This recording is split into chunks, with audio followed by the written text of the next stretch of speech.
Matcha here. In today's video, I'm going to be discussing the bad boy / alpha male trope in romance and why I'm personally not a fan of this trope and why I try and avoid it in my own romance books.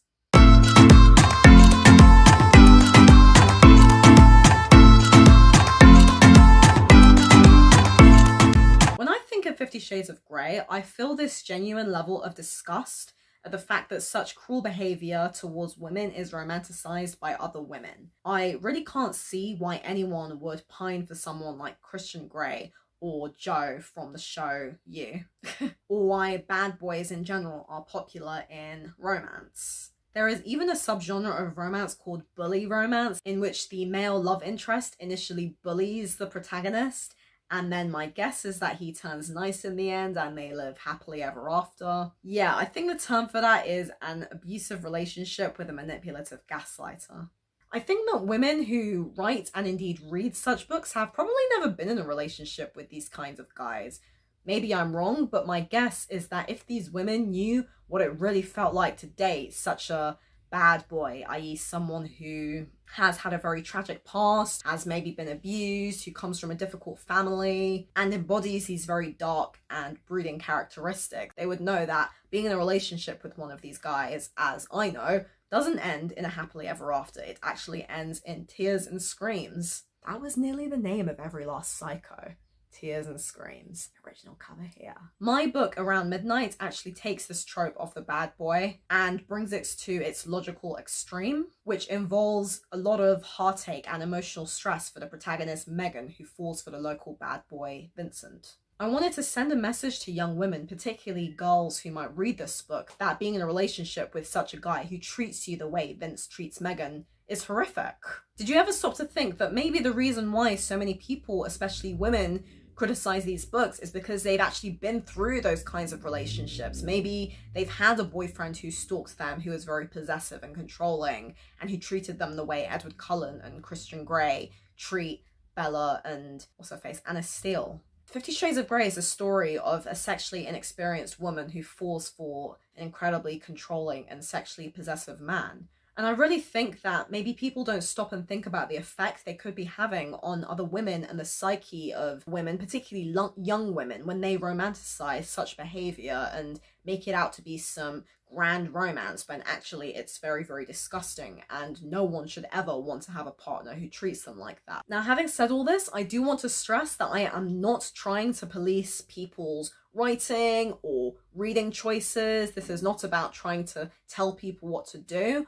All I'm doing is saying that I want people to really think and reflect on the kinds of stories that they write and the kind of messages that they might be sending out with their stories. It's quite similar to porn in that porn creates these very false expectations about sex, which a lot of men, especially young men, can find damaging. And I know that online there are actually lots of circles of men who, for this reason, decide to quit porn or stop watching porn because they say that the way in which porn portrays women and sex, it can create all kinds of problems, including problems with being able to function sexually, affecting the way in which they see women. You know, again, I'm not saying that no one should watch porn. I'm not saying that no one should read books about bad boys or write books about bad boys. All I'm saying is that we should be a bit mindful. If you're a romance writer and you're constantly writing books where the male protagonist is dangerous or controlling in some way, perhaps you could be contributing to a dangerous narrative about the kinds of male partners that women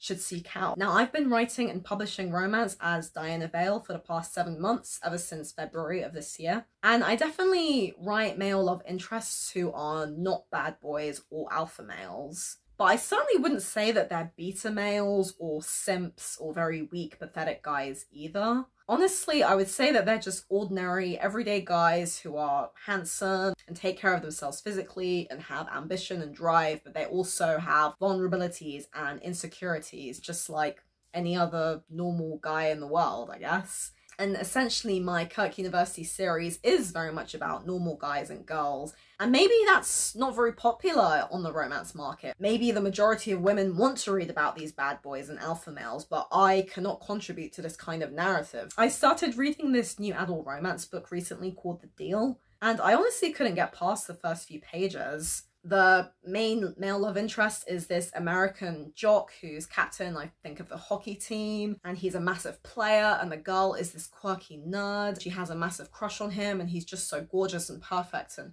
I just couldn't get into it. It was just so, it just felt so contrived, and maybe it gets better. Maybe I need to give it a bit of a chance. I mean, you can't really know what to expect from a book after like the first chapter, but I have been searching for more new adult romance books to read, as that's the genre I'm currently writing in. But it is really hard because it seems that this bad boy trope is so heavily absorbed into them, which is a huge turnoff for me, no pun intended. Honestly, I don't want to read about some dickhead. I think romance is one of those genres where it's supposed to be about light escapism. It's supposed to be a feel-good genre.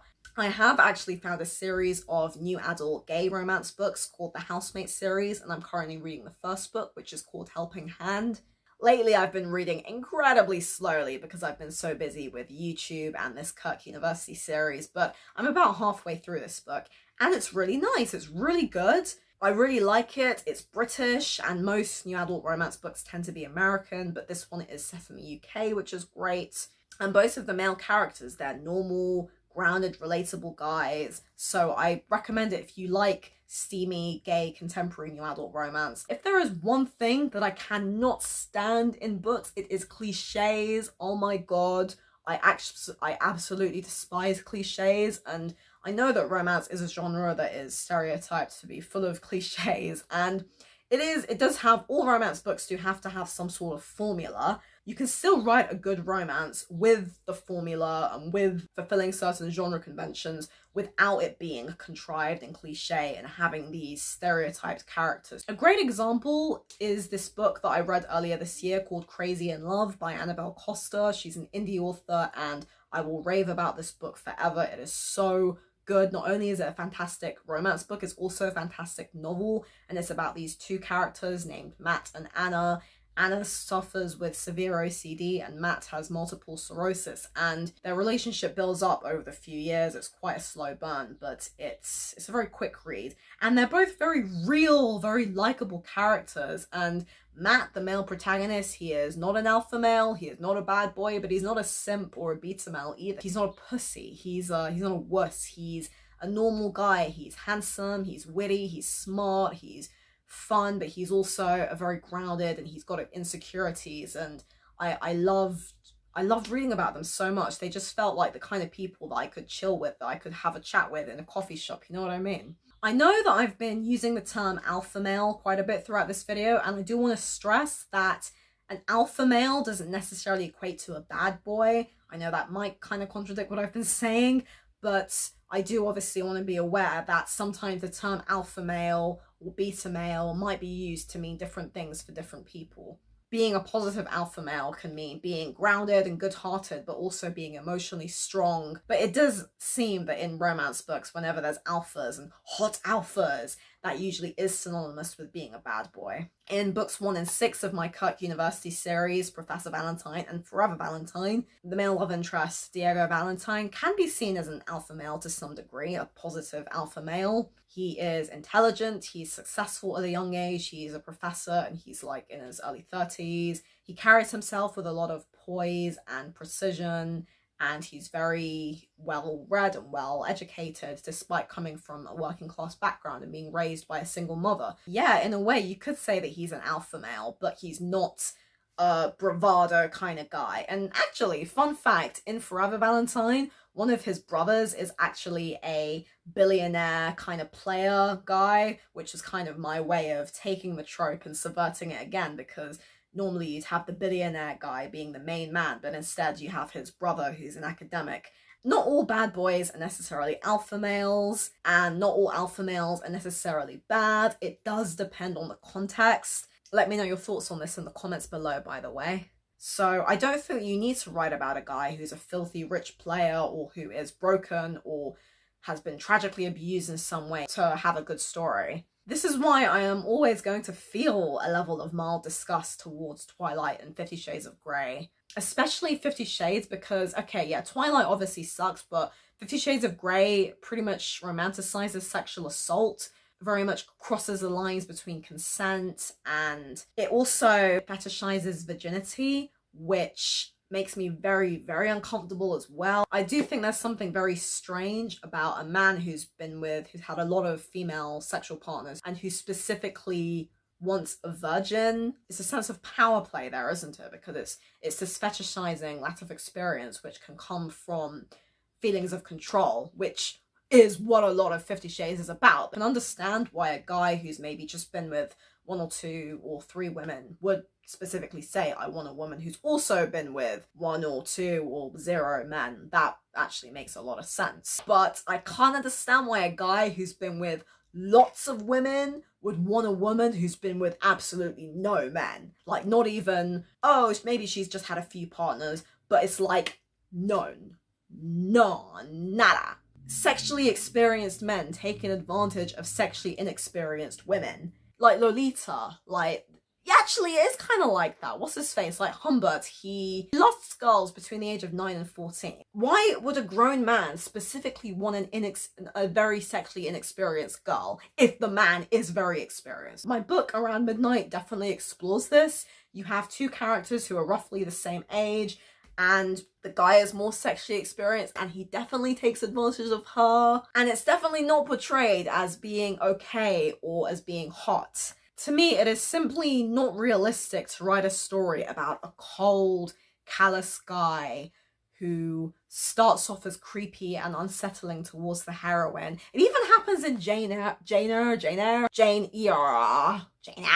In Jane Eyre, the kind of same thing happens. You have Mr. Rochester, and I was like 17 when I read this book, and he's awful, he's a creep. Where's the appeal? I like to think, I hope, that most women don't want a guy who is a dickhead. I think that most women want a guy who is grounded and intelligent and kind and empathetic, but also emotionally strong and lives with purpose. My books are not sweet romance books because they all have some steamy sex scenes in them. I mean, is that how it goes with new adult romance? That steamy romance has bad boys and sweet romance has good guys? It creates this very stereotyped cliche of what a normal guy is like, and it reminds me of the Madonna whore thing of seeing women as either very sexually prudish and pure Madonnas or as incredibly sexually promiscuous whores. And I know there's different takes on the whole concept of the Madonna whore thing. I know that I'm looking at it from a very extreme angle, but how is that any different from portraying guys as sexy, steamy, raunchy bad boys or chaste good guys? Like, you can be nice without being a pussy, without being a wuss. Being a nice guy doesn't mean you have to be a wuss. Like, there's a difference between a guy who's kind and strong and empathetic like Jon Snow and a guy who's nice but is a complete wuss and pathetic like Ross from Friends. Truthfully, I think the writers should do our best to tell the truth. And that is what I try and do. I try and write realistic characters who fall in love. I've learnt a lot about the romance genre in the past 7 months. And to me, romance is a genre that's supposed to be about optimism in the face of adversity, because that's what true love should be. And I think anyone who's ever been in love should be able to say that. Love is supposed to be about facing something, facing the world with somebody who you both bring out the best in each other. If you enjoy new adult contemporary romance and you're not a fan of reading about bad boys, then the first book in my Kirk series is called Professor Valentine, and it is free on Amazon. The Kindle ebook is permanently free. So let me know your thoughts. Do you enjoy reading about bad boys and alpha males? What do you think of this trope? My personal television/book boyfriend is actually Tyrion from Game of Thrones, which is a rather unconventional choice. I love Tyrion because he has all of the qualities that I desire in a man, but also that I desire in myself. He's intelligent, he's witty and has a good sense of humor. He's talkative and can communicate well. He has good social skills. He has a very strong appetite for life. He's very high in empathy. And he's very emotionally stable despite having had a tough childhood. He doesn't complain and grovel about things. He gets on and he makes the most of what he's handed to. And he always finds a way to get through situations. He doesn't take life too seriously. And most importantly, he's rich. Okay, that last point was a joke. Subscribe!